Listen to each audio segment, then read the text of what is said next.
ജില്ലയുടെ പ്രധാന tourism കേന്ദ്രങ്ങളിലൊന്നായ വാഗമണ്ണിൽ bus stand വരുന്നു. ഇതിനു വേണ്ട ഭൂമി പാട്ടവ്യവസ്ഥയിൽ റവന്യൂ വകുപ്പ് ഗ്രാമപഞ്ചായത്തിന് നൽകും. ഒരു വർഷത്തിനുള്ളിൽ ടെർമിനൽ നിർമ്മിക്കണമെന്നാണ് നിർദ്ദേശം. ഇടുക്കി ജില്ലയിലെ പ്രധാന വിനോദസഞ്ചാര കേന്ദ്രങ്ങളിലൊന്നായ വാഗമണ്ണിൽ ബസ് സ്റ്റാൻഡും അനുബന്ധ സൗകര്യങ്ങളും ഇല്ല എന്നുള്ള കുറവ് പരിഹരിക്കപ്പെടുകയാണ്. വാഗമണ്ണിനോടനുബന്ധിച്ച് ബസ് സ്റ്റാൻഡ് വേണമെന്ന ദീർഘകാല ആവശ്യത്തിന് പരിഹാരമായി കഴിഞ്ഞു. ബസ് സ്റ്റാൻഡ് നിർമ്മിക്കുന്നതിന് ഏലപ്പാറ പഞ്ചായത്തിന് റവന്യൂ വകുപ്പ് ഭൂമി പാട്ടക്കരാർ വ്യവസ്ഥയിൽ കൈമാറി. ഇത് സംബന്ധിച്ചുള്ള ഉത്തരവ് പുറപ്പെടുവിച്ചത് റവന്യൂ അഡീഷണൽ സെക്രട്ടറിയാണ്. ഉത്തരവിൽ വ്യക്തമായ മാനദണ്ഡങ്ങളും നിർദ്ദേശിച്ചിട്ടുണ്ട്.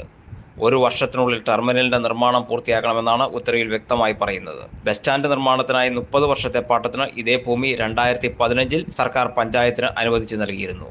എന്നാൽ അന്ന് ബസ് സ്റ്റാൻഡ് നിർമ്മാണം സംബന്ധിച്ച യാതൊരു നടപടികളും ഉണ്ടാകാത്ത മൂലം ഭൂമി കൈമാറ്റവും നടന്നില്ല.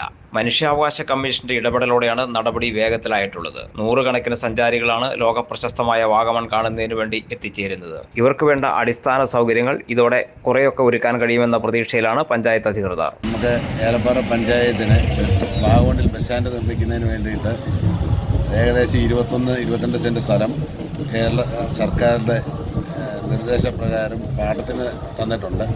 ആ പാട്ടത്തിൻ്റെ കരാറ് വാഗമണ്ണ് വില്ലേജ് ഓഫീസർ മാസ്റ്റർ എഴുതി അതിൻ്റെ സ്കെച്ച് സഹിതം പഞ്ചായത്തിന് കൈമാറുകയും പഞ്ചായത്തിന് ഫണ്ട് വെച്ച് ഉടൻ തന്നെ അതിൻ്റെ നിർമ്മാണ പ്രവർത്തനങ്ങൾ തുടങ്ങുന്നതുമാണ്.